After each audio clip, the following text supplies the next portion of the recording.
Shalom.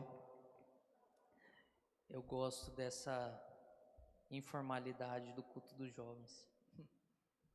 Lembro quando a gente ainda era novinho, né?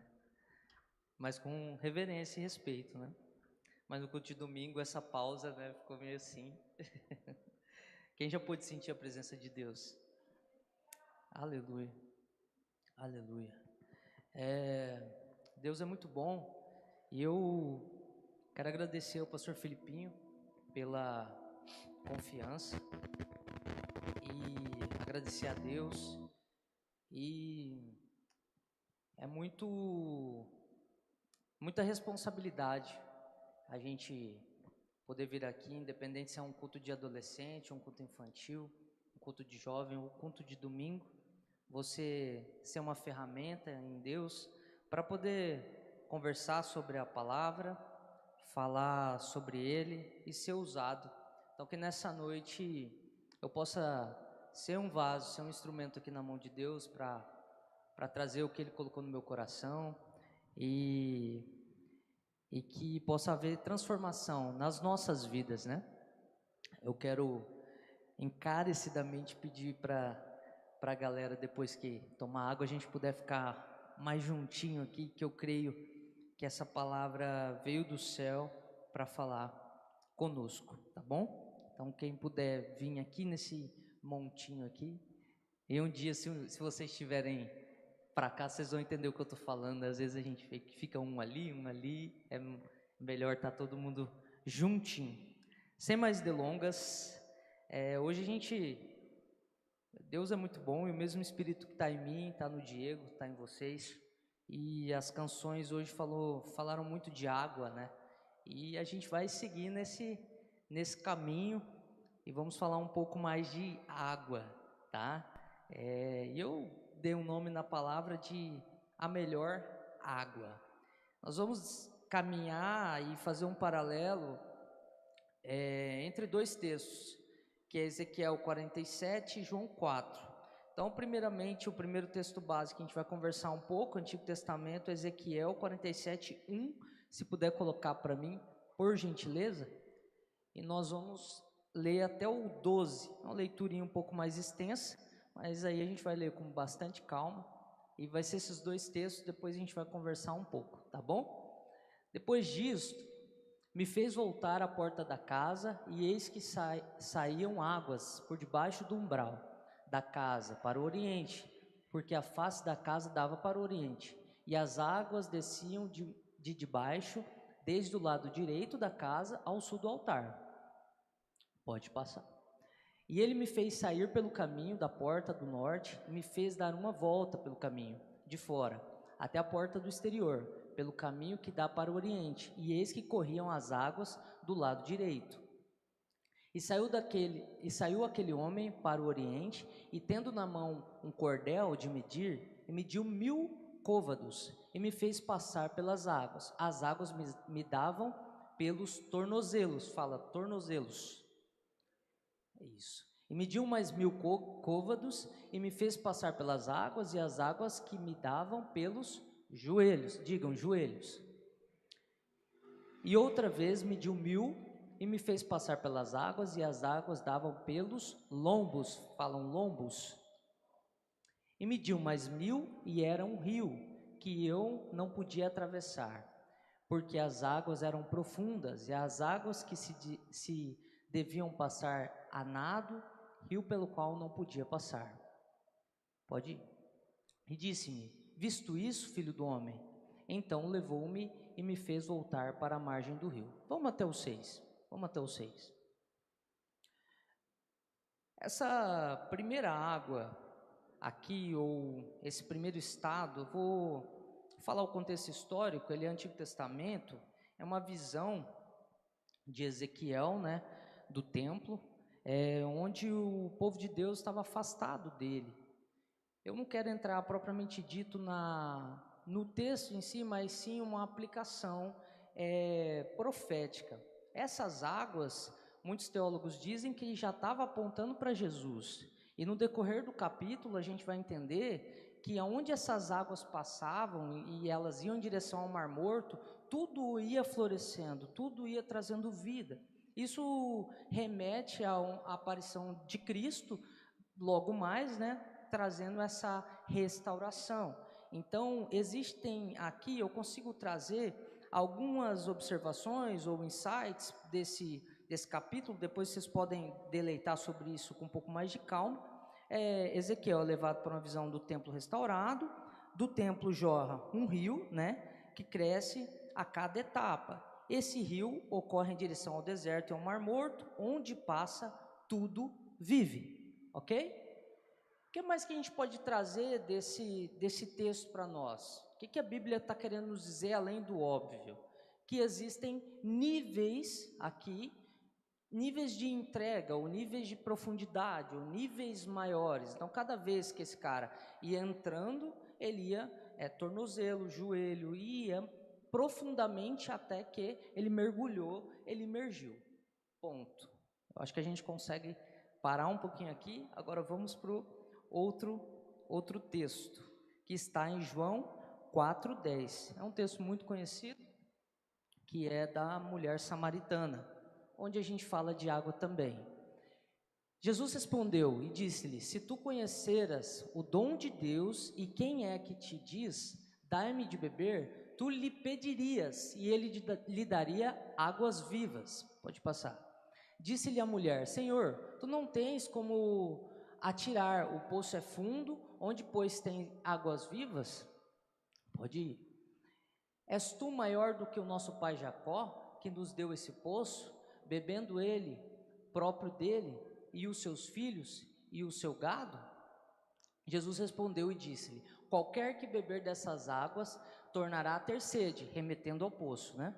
Mas aquele que beber das águas que eu lhe der, nunca mais terá sede, porque a água que eu lhe der, lhe fará nele uma fonte de água que salta para a vida eterna. Ok. Da mesma forma que a gente entende no texto de Ezequiel que existem níveis melhores e níveis piores, vamos dizer assim, ou níveis, sempre um nível melhor, um nível mais profundo, nós conseguimos entender no texto da mulher samaritana que aqui já é Jesus que encontrou ela. Então talvez o texto de Ezequiel, Alisson, ele apontou para Jesus, aqui já é isso se cumprindo profeticamente, onde Jesus ele passa por Samaria, vai conversar com ela e fala: eu sou a água. E talvez lá no templo, na visão de Ezequiel, era essa água que jorrava do templo, né? E aqui a gente consegue entender quando Jesus fala: aquele que beber dessa água jamais terá sede. Quer dizer o quê? Que existem águas melhores e águas piores. Existem níveis melhores, existem níveis piores, existem águas melhores e existem águas piores. E é nisso que eu quero conversar um pouquinho com vocês, porque nós estamos em casa, nós estamos em família, nós sabemos fazer isso daqui. Talvez nós crescemos vendo os nossos pais fazer isso daqui, que é o quê? É vir em galpões, é levantar as mãos, é adorar. Tanto é que o diálogo da mulher samaritana, quando Jesus começa a questionar ela sobre o pecado dela, ela fala: não, mas espera aí, onde é que eu devo adorar? Se é no monte, ou se é ali, ou se é aqui? Mas Jesus não estava preocupado onde deve adorar ou não, ele estava preocupado em limpar ela e que ela bebesse dele verdadeiramente, da água viva, e que dela pudesse fluir esse rio. Então, às vezes a gente, nos nossos costumes, a gente sai de casa, faz isso, e o Espírito Santo foi bem claro comigo. A gente tem que ter muito cuidado se nós estamos realmente entrando no mar, ou entrando no rio de Deus, ou bebendo da água dele, ou nós estamos fazendo os nossos próprios aquários de comodidade, aquários de não, até aqui Deus pode ir e aqui eu tenho vida também. Eu fiquei questionando e fiquei pensando muito sobre quando a Bíblia diz: não há vida se você não estiver em mim, ao galho que não estiver conectado na árvore, ele não frutifica. Eu falei: mas e as pessoas que não estão vivendo em Deus? Elas vivem, elas estão se movimentando, elas estão aparentemente felizes. E Deus foi muito claro comigo. talvez a alma dela tá tendo momentos felizes, o corpo dela aparentemente está saudável, mas o espírito ele está morto. E quando Jesus ele fala, você vai morrer longe de mim, não está falando fisicamente, não está falando na tua alma, ele está falando que o teu espírito longe dele não faz sentido. É como se o peixe estivesse longe do rio. É como se o rio falasse para o peixe, peixe, não faz sentido você ficar fora, você vai morrer. Teve um tempo na minha vida que eu fiquei meio rebelde assim. Eu fiquei muito questionador e como que eu posso dizer? Faz parte da minha personalidade, questionar um pouco mais do que as outras pessoas. E eu falei, eu tô lendo aqui, parece que talvez Jesus em alguns momentos, ele é como um namorado ciumento, que ele fala assim, se você não ficar comigo, você também não fica com ninguém. Você tem que ficar comigo, senão no final do tempo eu vou falar, quem estava perto de mim vai para o céu, quem não estava vai para o inferno. E não tem nada a ver isso. O que Jesus está falando, ou o que o mar está falando, ou o que o rio está falando é, peixe, não existe vida sem mim, se você não estiver em mim, você morre. É simplesmente ele clamando para te salvar da morte, e não para você ficar perto dele, como se fosse obrigado a ficar perto dele. Então a gente precisa sair daqui com esses conceitos muito bem estabelecidos na nossa cabeça, para que a gente não cometa os erros que eu cometi lá atrás. Tá bom? Então vamos lá, vamos seguir aqui, senão eu me empolgo e não sigo o escrito aqui. O Jean, quarta-feira, ele falou, eu anoto tudo, chega lá não leu nada. Eu falei, eu compacto da mesma coisa, quando vejo já fui, né? Falando um pouquinho de história, Israel, que era o povo de Deus, vivia cativo, longe do templo, e a visão de Deus era um sinal da promessa, eu volto para vocês e vocês voltará a viver. E essa promessa é o que Deus traz no meu coração para essa noite.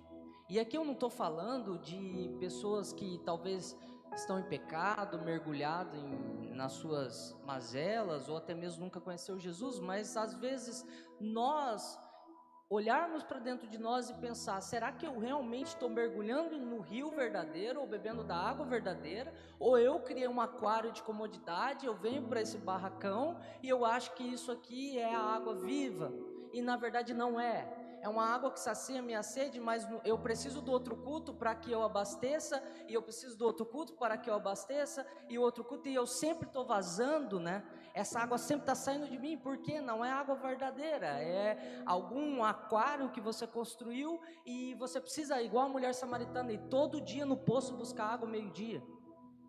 E não é dessa água que Jesus tem para nós. Hoje eu estava conversando na célula, e foi muito bacana, porque a gente falou daquela passagem que é uma parábola, né, que o homem faz uma ceia, uma festa, e manda chamar as pessoas, e o servo vai chamar as pessoas, e é muito bacana isso, porque às vezes a gente está envolto das coisas, e a gente acha que é só vir à igreja e viver nossa vida, e na verdade deveria ser o contrário. Nós somos cristãos e é por isso que nós frequentamos uma igreja. Nós vivemos Cristo e é por isso que eu procuro uma igreja, para que eu possa me unir com o Alisson, que vive Cristo também. Não é viver Cristo, não é vir na igreja, é porque eu já tenho um hábito cristão, e eu falo, é muito legal estar com esse povo, porque eles são parecidos comigo. E a gente inverteu tudo ao longo do tempo. A gente mudou tudo. Eu estava em outro diálogo essa semana que passou também, pensando, cara, será que está certo, né? Dizem que 70% do Brasil é cristão, né? Então se cada um ganhar uma alma, a gente ganhou o Brasil inteiro. Mas a gente vai olhar como está o mundo, o Brasil, tem alguma coisa errada nessa conta, não está batendo essa conta. E aí vem talvez uma resposta para nós nesse tempo, a água não é a certa.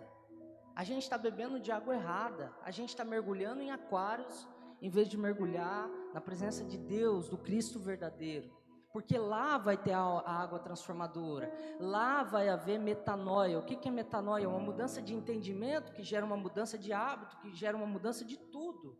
Se não houve transformação, queridos, infelizmente a água que você bebeu até hoje não é a verdadeira. Isso serve para mim. E você pode ter 40 anos, você pode ser pastor, você pode ser presbítero, líder de qualquer coisa, não importa. Nicodemos era um super religioso na época, ele precisou ter um encontro com Deus, Deus falou assim, Jesus falou para ele, você precisa voltar, você precisa nascer de novo, você precisa mergulhar naquilo que realmente é verdadeiro, porque o que você está seguindo é falso. Paulo perseguia Jesus em nome de Jesus. A criação matou o Criador em nome do próprio Criador. Então não é sobre conhecer e frequentar a igreja e ler Bíblia, é sobre saber se realmente a fonte que a gente está bebendo é a verdadeira, se realmente o rio que a gente está mergulhando é o certo. É isso que eu quero trazer nessa noite, é esse conceito que eu quero trazer nessa noite, amém? Cristo é o templo, Cristo é a fonte, Cristo é o rio e Cristo é o lugar de vida. Fora dele tudo seca e nele tudo floresce. Cristo é a fonte, a religião não é a fonte, a igreja não é a fonte, teu líder não é a fonte, Cristo é a fonte, Cristo é a fonte, amém? Vamos lá, vamos entrar um pouquinho no texto de Ezequiel, e só para contextualizar os queridos irmãos, aqui a gente pode fazer isso. Na célula, a gente tem muito isso, quando o irmão chega atrasado, a gente insere ele no culto, né? Então vou inserir os irmãos no culto. Estou fazendo um paralelo da mulher samaritana, da água viva que Jesus ofereceu para ela, e Ezequiel no Antigo Testamento, nos níveis de profundidade em Deus, tornozelos, joelhos e tudo mais. Então é isso. A gente vai falar um pouquinho sobre esses níveis e algumas coisas que eu pesquisei, que eu pensei. Beleza, entendi, Deus, entendi. Existem níveis, então eu preciso estar no nível profundo. Como é que eu faço isso? E quais são os níveis para você? E eu quero que vocês façam um exercício mental nessa noite de tentar se identificar nisso daqui. Se você está mergulhado em Deus, glória a Deus, daqui a pouco nós vamos fazer um mover junto, botar a mão na cabeça do povo aí. Mas se você não está, eu preciso que você se identifique aqui, beleza? Então cada nível, tornozelo, joelho, lombo e águas profundas, eu criei algum paralelo em um comportamento atual de alguns cristãos. Vamos jogar esse jogo? Vamos tentar fazer isso, esse exercício? O primeiro, tornozelos. Eu vou à igreja, mas a vida é minha, a fé é superficial. O meu pé, ele está indo, eu vou jogar o vôlei depois do culto, eu vou na Juventude Viva, eu sigo o povo, eu até vou na célula, eu estou indo, meu tornozelo é de Deus, mas a minha cabeça ainda não sofreu a metanoia necessária.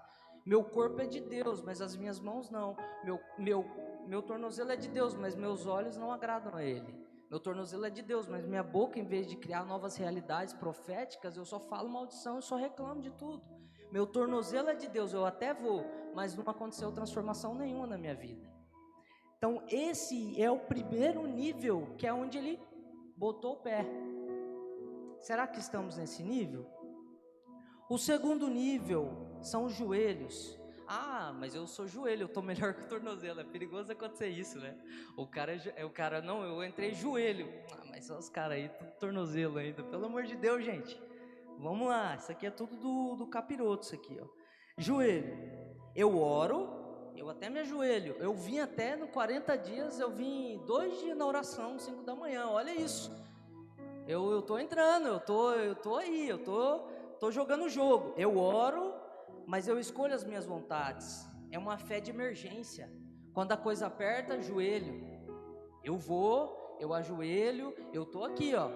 Quando o negócio aperta, eu vou para Deus. Quando o negócio tá mais de boa, eu vou viver a minha vida. Lombos, eu vou, eu ajoelho e eu até sirvo. Eu sou do louvor, eu danço, eu faço a mídia da igreja, eu sou líder de célula. Olha isso. Será que é realmente esse nível que Deus quer de nós? Será que é realmente esse nível que Jesus está buscando da gente? Nós somos juventude, eu ainda posso me inserir nesse meio, Greg. Nós passamos, Greg. Nós estamos se inserindo pela fé. Para com isso.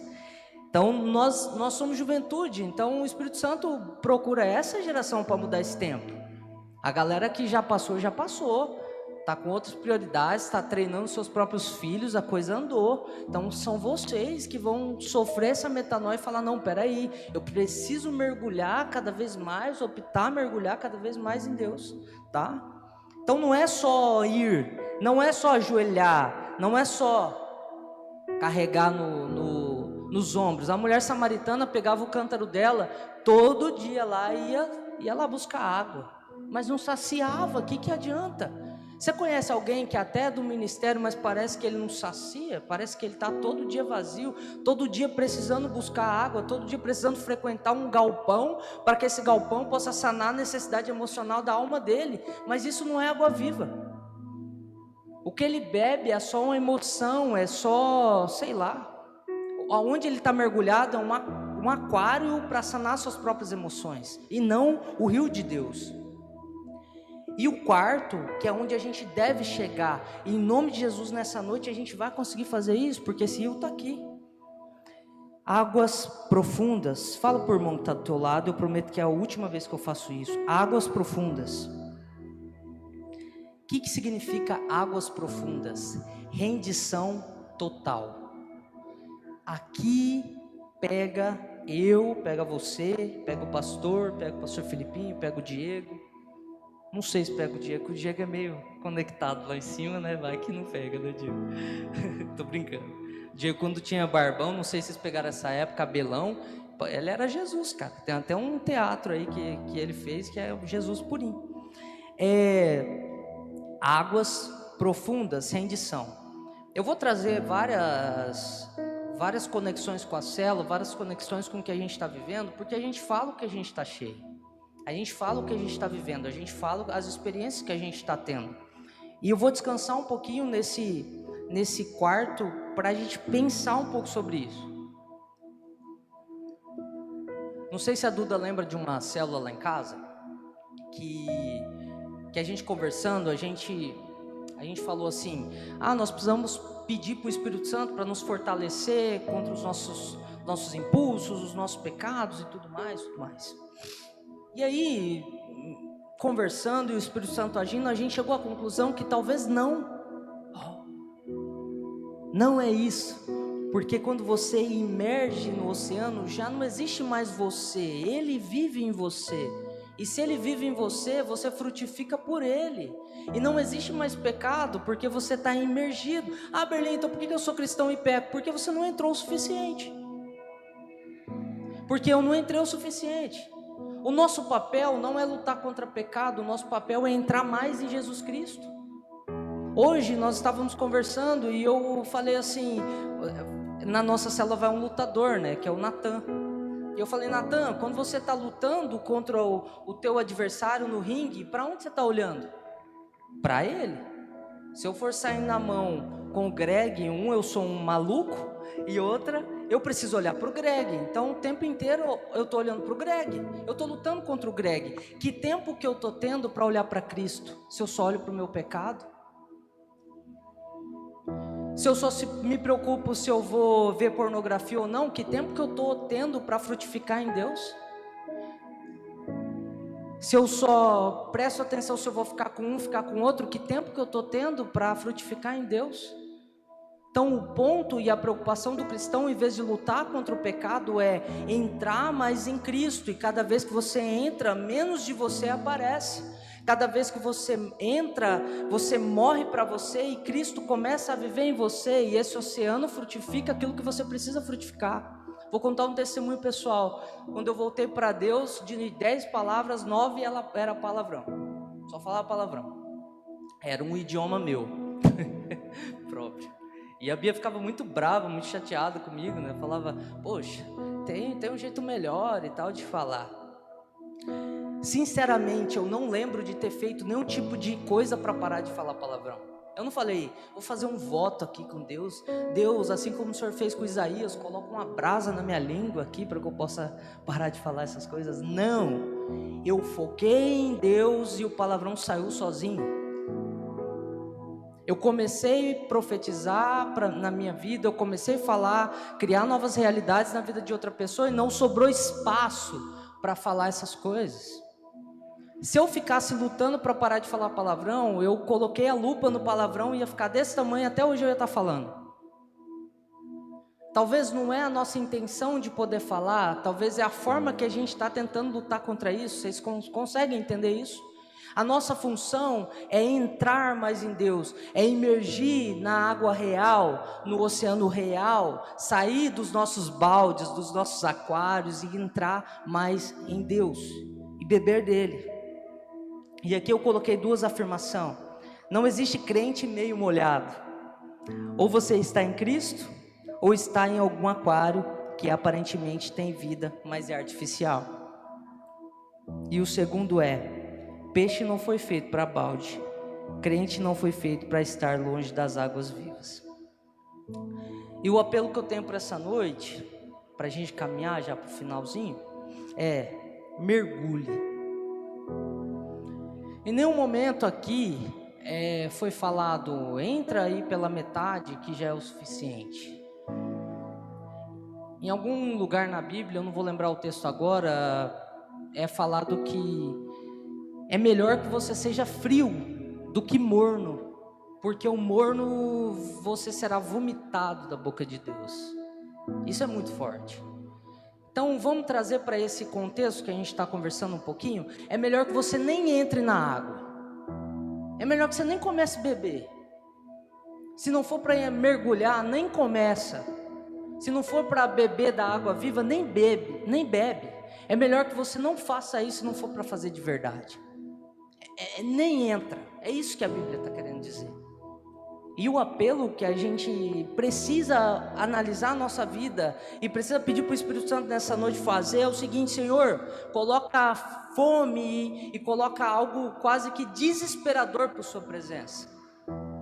Gente, eu sei o quão, sei lá a palavra, mas vou usar ruim para ficar bonitinho. O quão ruim eu sou sem Deus. E parece que não, porque nem tamanho eu tenho. O quão, assim, miserável.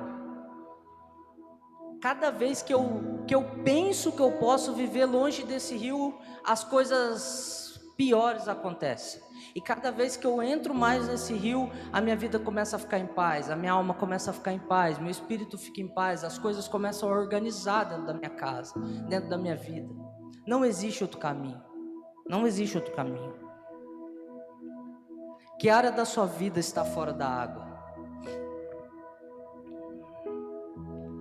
Essas perguntas, antes de colocar nessa palavra, e eu confesso que é uma palavra muito diferente da que eu costumo trazer. Eu sigo uma linha muito prática para os dias de hoje, eu trago coisas atuais, né? Muito assim. Mas eu tenho certeza que o Espírito Santo colocou essa palavra para esse tempo. Para vocês que estão aqui. Que área da sua vida ainda está fora da água? Qual o nível que você se encontra hoje no rio de Deus? Tornozelo, você só sai de sua casa, vem porque aqui é legal, tem gente bonita e é massa e melhor aqui do que lá na sua casa? Você até ora, mas porque acostumou a orar e seus pais fazem isso? Você ora, vem, serve, dança, toca, faz alguma coisa, mas tem algumas coisas que são minhas, né? Ou você realmente quer viver imerso no Espírito Santo? Quais aquários ainda te prendem? Quando eu falo em aquários, é porque às vezes a gente fala o que eu vou fazer do meu próprio jeito, Greg. Aí o cara vai lá no rio de Deus, pega um pouquinho, vai lá, põe no potinho dele, entra aqui e fala que eu tenho um pouco de vida, eu consigo ficar suave. Não existe isso. Sabe quais aquários que existem? Eu coloquei algumas coisas que vêm na minha cabeça, mas o Espírito Santo vai colocar aí dentro do seu coração algumas outras. Redes sociais guiando as minhas decisões. Às vezes você vem aqui na igreja, o pastor doutrina e do altar sai rios de água viva, e você chega e você segue lá uma outra igreja que traz uma ideia totalmente diferente, distorcida da palavra. E isso aí você fala: não, beleza, eu prefiro esse pastor hypado aqui do que o meu pastor que me doutrina, que sabe o que eu estou precisando. namoro vivendo no limite da carne.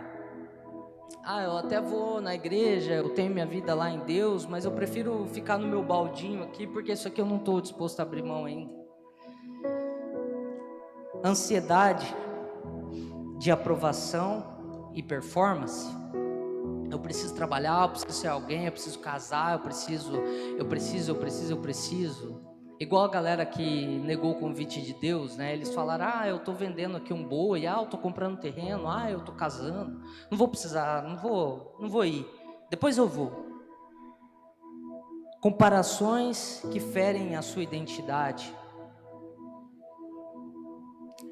Vida dupla que mata o teu espírito. Jesus é o único lugar onde a sua alma respira. Jesus é o único lugar onde a sua alma respira. Jesus não é quem, Jesus é onde, Jesus é tudo, Jesus é o mar.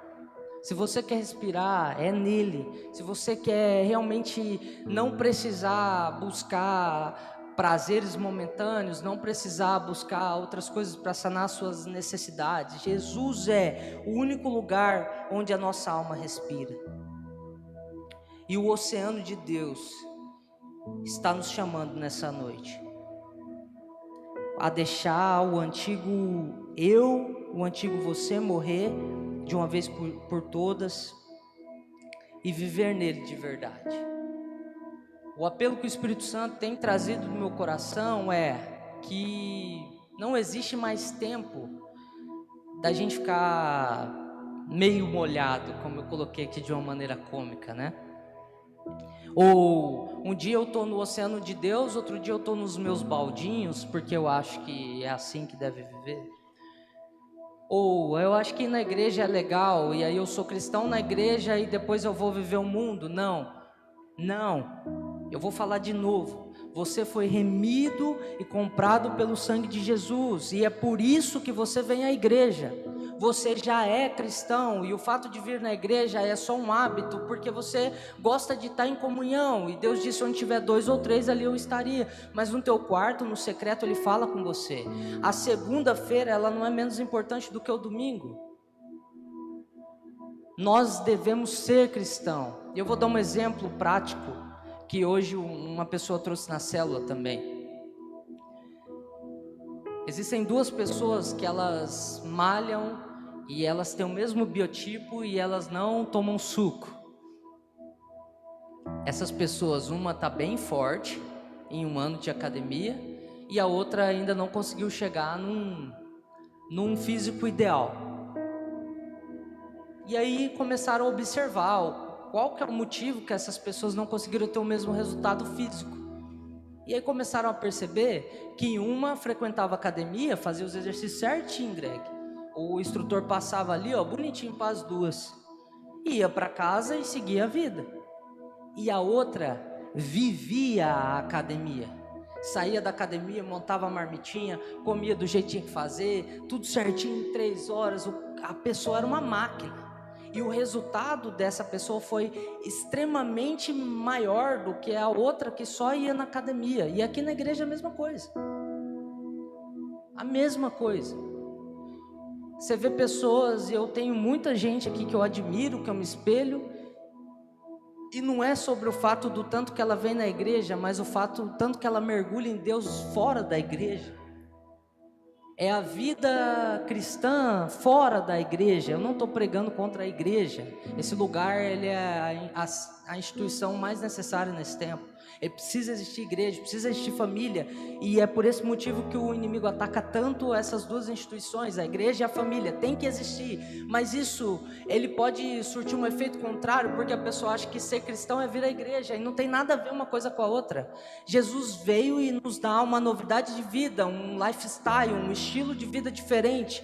E por eu ter esse estilo, por eu ter sido salvo, eu tenho hábitos e frutifico no Espírito. Eu dizimo, eu louvo, eu vou à igreja, eu amo meu irmão. É uma consequência daquilo que eu já ganhei, e não eu faço para ganhar. Eu já ganhei a salvação, e é porque eu já ganhei que eu frutifico no Espírito. Eu não venho na igreja por causa da salvação e do galardão. Vocês conseguem entender que é muito diferente? E sabe o que difere? E é muito nítido isso. O cara fala: eu não vou dizimar não, por quê? Eu vou ficar comprando Deus para ganhar alguma coisa. É porque esse cara não bebeu ainda, ele não está dentro do oceano. E sabe o que é perigoso? E aqui entra uma crise. Quando você entra no oceano de Deus, não é um lugar perpétuo, ou não é um lugar permanente, porque baseado nas suas decisões, você pode entrar e sair a hora que você quiser, e isso é o livre-arbítrio. E qual que é a grande guerra para a gente poder chegar lá no final e ganhar a coroa e ser recebido? Bendito do meu Pai, eu te conheço, eu tive uma relação contigo.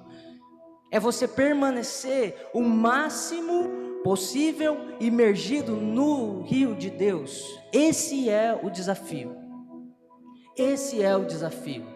É o tempo todo cheio da presença, é o tempo todo dentro do rio. Senhor, eu não quero ficar longe de Ti. Eu não quero que 1 centímetro da minha alma esteja longe do rio. Eu quero fazer as minhas coisas, eu quero seguir a minha vida, mas o tempo inteiro que esse rio me cubra. Esse é o desafio. E dessa forma a gente vai conseguir ter um relacionamento profundo com Cristo. Dessa forma, e somente dessa forma a gente vai ter domínio próprio. Dessa forma a gente vai ter benignidade, longanimidade, a gente vai ter mansidão, a gente vai ter todos os frutos do Espírito. Só frutifica no Espírito quem está no Espírito. Não faz sentido nenhum a pessoa não estar no Espírito e querer ter domínio próprio. Não tem como, você vai, sei lá, você vai ruir. E para fechar, não importa o nível que você está hoje, Deus sempre tem um nível maior. Deus sempre tem algo novo. Deus sempre tem algo diferente. Deus é um Deus de novidade de vida. Um dia ele viu uma figueira e aparentemente ela estava bonita. Ela tinha folha de que frutificava. Ela estava em pé, ela estava bonita. Ele chegou perto dela e falou: tem até cara de que frutifica, mas cadê o fruto? Se não tiver novidade, se não frutificar, se não crescer, se não prosperar, não faz sentido nenhum. E talvez hoje você está pensando: estou passando por uma luta tão absurda. E esses dias eu não sei quem falou aqui, mas todos nós vamos passar pela lâmina de Deus. E se for para passar, que seja para podar e nunca para cortar. E às vezes Deus está podando a nossa vida, como já podou a minha várias vezes. Eu fiquei 4 anos numa máquina de diálise. 4 anos. O que é isso? Deus podando a minha vida. Berlim, pelo que você vive hoje, passaria 8 anos lá. 8 anos. Porque eu não sei o que seria de mim se eu não tivesse passado por isso. Por diálise, transplante. Parece que foi Deus falando: eu preciso que você senta aqui nessa cadeira, que eu preciso falar com você um pouco. Para, menino. Para. Preciso falar com você. Então às vezes Deus usa a forma dele. A gente precisa acreditar na soberania de Deus. Deus está movendo para que a gente possa ter musculatura espiritual, para que a gente possa entender que talvez os aquários teológicos, ou os aquários que a gente criou dentro da nossa cabeça do que é ser cristão, não tem nada a ver. E às vezes Deus dá uma chacoalhada na nossa vida para chacoalhar os nossos conceitos e construir algo que é realmente sólido em nós. E às vezes hoje você está bem, você fala: tô mec, como diz a galera, nem sei se fala isso mais. Tô bem. Deus tem um nível maior para essa noite. Eu pedi encarecidamente para o Diego fazer uma canção. E eu quero que você fique bem à vontade. As luzes vão se apagar. Você pode se ajoelhar aí, você pode ficar em pé, você pode ficar sentado. Se quiser deitar no chão, deita. Se quiser vir no altar, vem. E eu quero que você hoje comece a pensar em que momento da sua vida você está. Se você está na margem, se você construiu um riozinho para você, que você está idolatrando ele. Se você está no controle da sua vida, se você só vem, se o pecado ainda governa a sua vida. Se você até ora, mas não conseguiu se entregar totalmente, nesse momento, enquanto o Diego ora, eu creio que o Espírito Santo, ele vai se mover aqui nesse lugar. E fica à vontade, Fica à vontade. O rio clama e te chama nessa noite.